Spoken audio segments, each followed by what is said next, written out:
Hey guys, my name is Anthony and in today's video I'm going to be talking about F1 2020 setups. We're going to be going over each individual setting and what it means to the setup of the car so that you can better tweak and build your setups for career mode and league races. So if you want to see more videos similar to this and you learn a lot from this video, make sure to hit the like button and stick around by subscribing to the channel. This was a pretty big video in terms of note taking and preparation, so I hope that you guys really enjoy and learn from this video. So before we get into today's video, there's a few things that I wanted to mention. First off, if you want to see the notes that I actually made for this video, make sure to go to the description below and you'll see a link to the notes so that you can actually read the notes that I made for myself to make this video.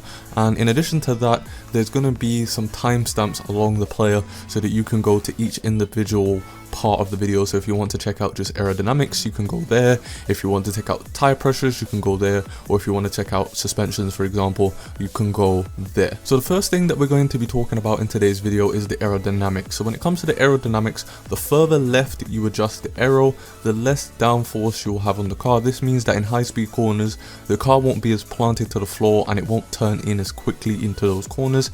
However, it does come with the benefit of more straight line speed due to there being less drag on the car.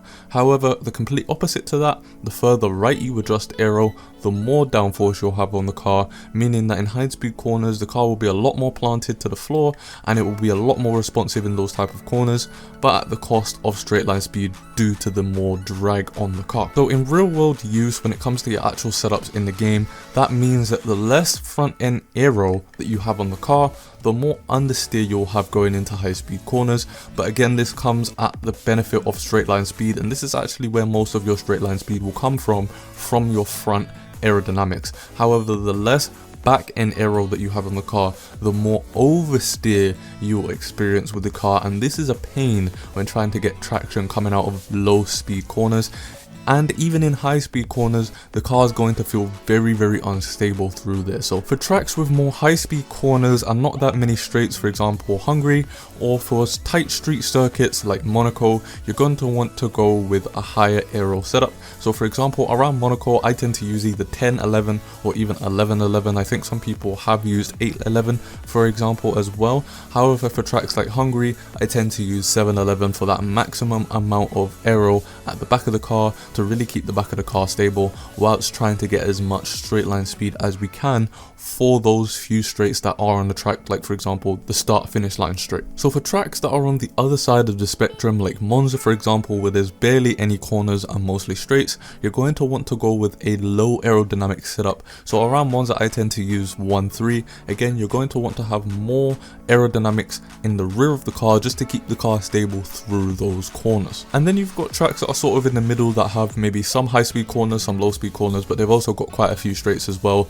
like Hanoi and Silverstone for example. You're going to want to find a good balance that works for you and gives you a lot of straight line speed whilst also giving you stability in slow speed corners. So around Hanoi, I think that 3.7 works pretty well, but I have been told by some drivers that they tend to use 2.8 or even 2.9, and then around Silverstone I believe I use 2.6 or something similar to that. So my final words when it comes to aerodynamics is you're going to want to have, again, more rear downforce than front downforce. This maximizes your straight line speed whilst keeping the rear stable through corners. You don't want oversteer mid corner because it's just going to be a pain to get the car around the corner and then get on the traction as well. It's just going to cause a lot of issues, so you really want to have more stability in the rear of the car than the front of the car. So moving on to the transmission or the differential now, without getting into proper terms, this is a part of the car in the F1 2020 game, usually at the rear of the car, that helps the car move forward. So for in this game you have two options when it comes to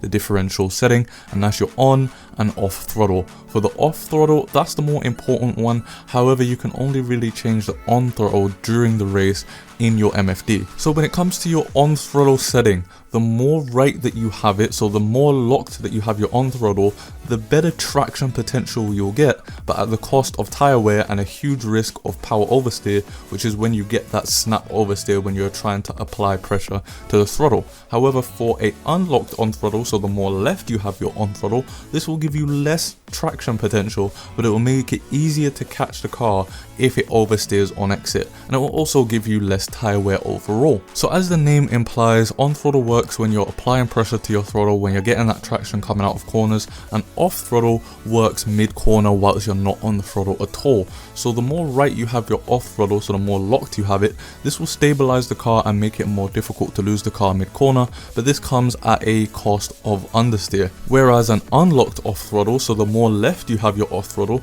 this will give the car a lot of mid corner rotation, but at the cost of oversteer. So my final words going into the transmission slash differential is that I pretty much use 50% on the on throttle and 60% on the off throttle for every track. This may change for certain tracks, but it would only really be within a 5% increase to the off throttle. So I usually don't mess around too much with the differential. I set it to 50 on the on, 60 on the off, and then I just leave it. But again, you guys, you're going to want to tweak this, especially if you want to get into esports, especially if you want to be very competitive.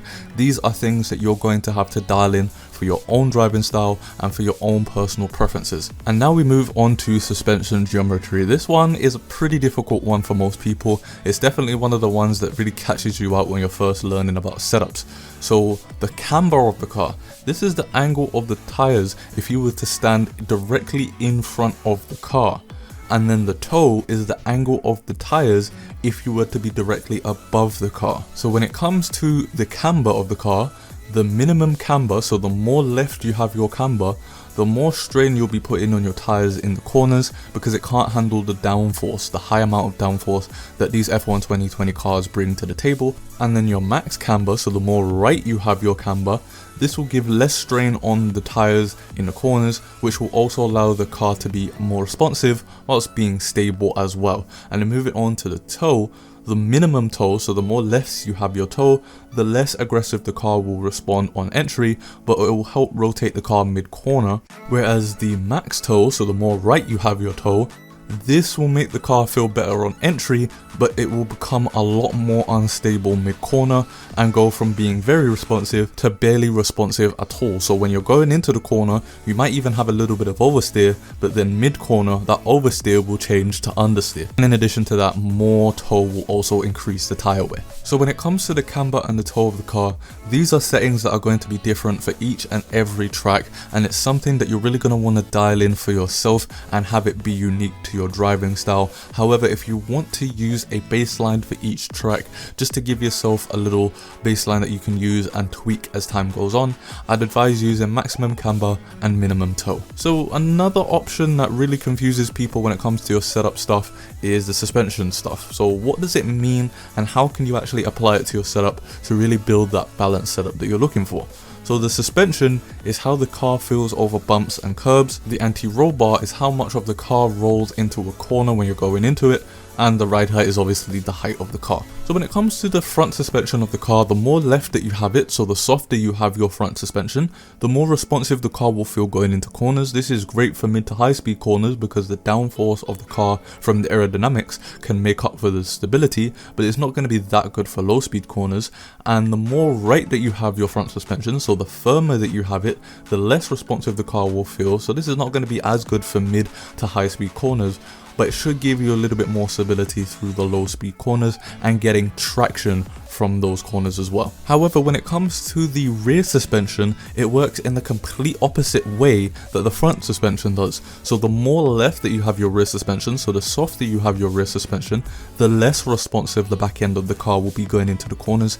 And then the more right that you have your rear suspension, so the firmer that you have your suspension, the more responsive the back end of the car will be. So essentially 111 is probably the most responsive that you can have your suspensions, and then 11.1 is the least responsive suspension setup that you can have on the car in F1 2020. So now moving on to the anti-roll bar, the more left that you have your anti-roll bar, so the softer it is, the more responsive the car will be going into corners, but the initial response will suffer throughout longer corners, but it will help provide better traction, tire temperatures and overall tire wear.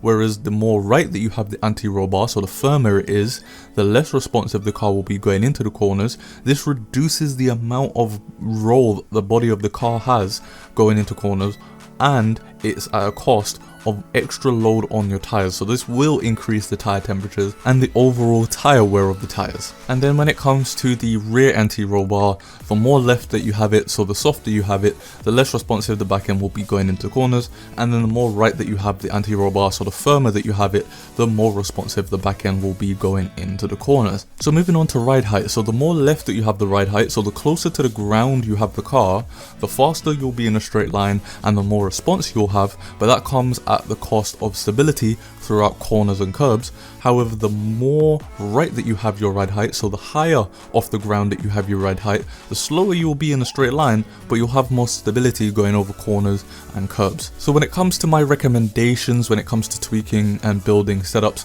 for the suspension, it's best to have a low suspension setup for most tracks and always keep the rear suspension higher than the front suspension. A typical setup would either be like 1.3 or 2.4. You could even go 3.5 depending on if you feel that the car is not as stable enough with those sort of settings, so it's really up to you.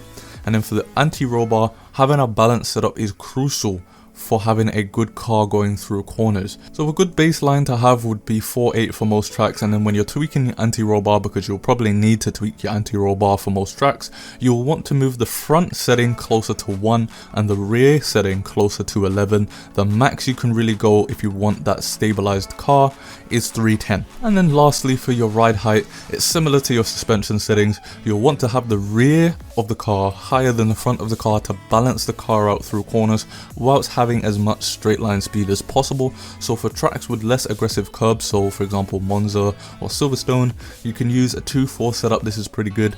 And then for tracks with more aggressive curbs, so for Spain for example, or Spa, where you're going to be riding over more curbs, 3.5 will probably be a better setup. And then when it comes to wet conditions for your ride height, you'll want to bump it up by 1. So if you're using 2.4 on the track, maybe just bump it up to 3.5. And then for tracks where you're using 3.5, maybe just keep it at the same or even bump it up to 4.6. Usually when it comes to wet conditions, you're not riding over many curbs, so you can afford to keep it at 3.5 if you want to. Moving on to the brakes. Now the brake section is going to be the shortest section because, again, as I always say in my track guides, which I'll leave a playlist on the top right hand side of the screen, the brake settings is subjective to you and whatever pedals that you have. But the brake pressure is the amount of stopping power that your brakes have, and the front brake bias is how much of the braking is applied to the front of the car. So when it comes to your brake pressures, I'd honestly recommend sticking within the 95% to 100% range, but this can change depending on whatever pedals that you have. If you have load cell pedals, it might be a bit different to if you have, for example, the T3 PA pedals like the ones that I have. And then when it comes to your front brake bias, I'd recommend sticking within the 50 to 54% range. When it comes to tracks with more straight line braking, more heavy braking zones like Monza, you can increase the brake bias. And then for tracks with less straight line braking like Suzuka, where you're going to be braking deep into a corner, you want to decrease that brake bias. But do remember that when it comes to your front brake bias, you can change that in your MFD during the race. And then we move on to tire pressures, which is pretty much just the amount of air inside the tires. It's pretty much self-explanatory really. So when it comes to your tire pressures, the less air inside of the tire, the more traction you'll get due to there being more of the tire's surface on the floor, but at a cost of straight line speed due to there actually being drag caused by the friction of the tires. And then the more air that you have in your tires, this will give your car better straight line speed and more responsiveness, but at the cost of traction because there's not as much of the tire's surface on the floor making contact with the floor. So when it comes to setups, you'll want to have more air in the front tires than the rear tires. A good base to start with, in my personal opinion, is 21.8 psi at the front and 19.9 psi in the rear tires. But again, you're going to want to tweak these and make these fit your driving style and fit your personal preferences. And the last thing that I want you guys to think about is tire wear as well. So for tracks that are clockwise, so like Silverstone, this will put more pressure on the outside tire in a clockwise track, this being the left tire. So it might be a good idea to put some more air in the front left tire, which will be receiving the most punishment. And then similarly with anti-clockwise tracks like Baku or Brazil, this will put more punishment on the right tire, so you might want to think about putting more air in the front right tire, because that's the tire that's going to be receiving the most punishment. So I hope that this video really helped you out when it came to learning what each individual setting means and how you can tweak them to build your own setups. As I said in the beginning of the video, I'm not the best when it comes to setups as well, so I had to do a lot of research when it came to this so that I can give you guys the best information that I can. So if you did enjoy this video and you learned from it, make sure to hit the like button and stick around by subscribing to the channel if you want to see more content similar to this, and I'll see you guys in the next video.